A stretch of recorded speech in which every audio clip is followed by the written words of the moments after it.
Camarades, à partir de demain et jusqu'à dimanche aura lieu la 88e fête de l'humanité créée par le journaliste communiste de référence, Luma. Une période historique a lié le communiste aux artistes, l'après-guerre, l'après-deuxième guerre mondiale.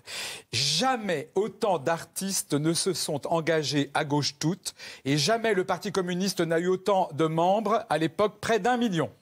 Pourquoi ? Parce qu'en 1945, les communistes sont indissociables de la résistance. Elle est leur auréole, leur pouvoir d'attraction. Juliette Gréco, qui vendit l'humanité avec acharnement, a dit, après la libération, qui n'est pas communiste était douteux, tant tout le monde l'était. Cette photo a été prise par l'immense Robert Doisneau, qui travailla pour de nombreux magazines d'obédience communiste et adhéra même brièvement au Parti communiste. De nombreux artistes s'engagent à gauche pour des raisons idéologiques et souvent personnelles. Aujourd'hui, le communiste le plus célèbre du monde n'est ni un dirigeant de parti, ni un maître de l'ex-URSS, mais un artiste. Qui donc? Qui donc? Une idée? Pablo Picasso. Pablo Picasso a pris sa carte du parti en 1945 par amitié pour le poète Paul Éluard, à la fois figure du monde artistique et du Parti communiste. Picasso croquera plusieurs fois avec affection Éluard. Les deux camarades sont révulsés par le fascisme de Franco. Et si Picasso reste encarté jusqu'à sa mort, c'est probablement parce qu'il n'oubliera jamais que ce sont les communistes de son pays qui ont le plus résisté à Franco. Et tellement reconnaissant de ce que Picasso a fait pour le parti, la Fête de l'Humanité organisa, après sa mort, une gigantesque expo en son honneur. Un autre artiste adhère au PC en 1945. C'est Fernand Léger. Il est fils d'agriculteur, très attaché au monde ouvrier, et il va représenter ce monde dans son œuvre, faisant preuve d'une grande audace dans sa façon de peindre. Ce tableau est rempli de tuyaux et de travailleurs. On a presque l'impression d'entendre le bruit de l'usine.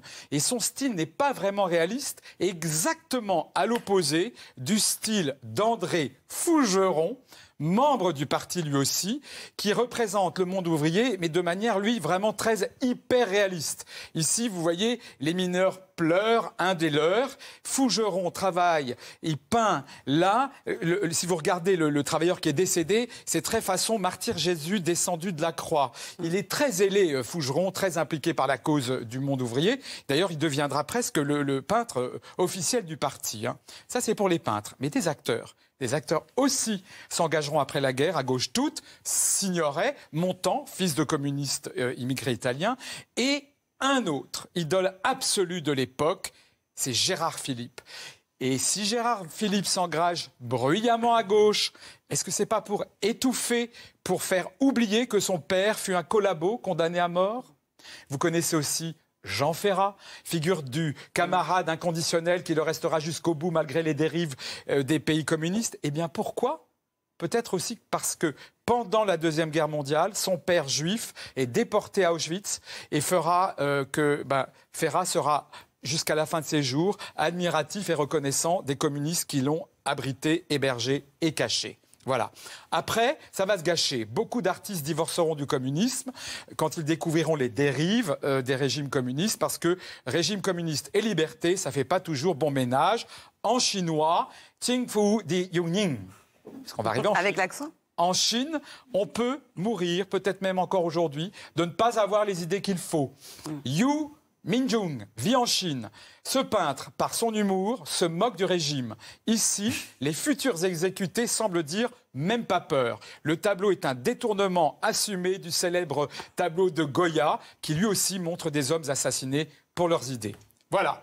Vous savez, cette chronique, c'est la lutte contre le temps. On lutte tous contre quelque chose. Hein. Oui. Et lutter, c'est exister. C'est la lutte.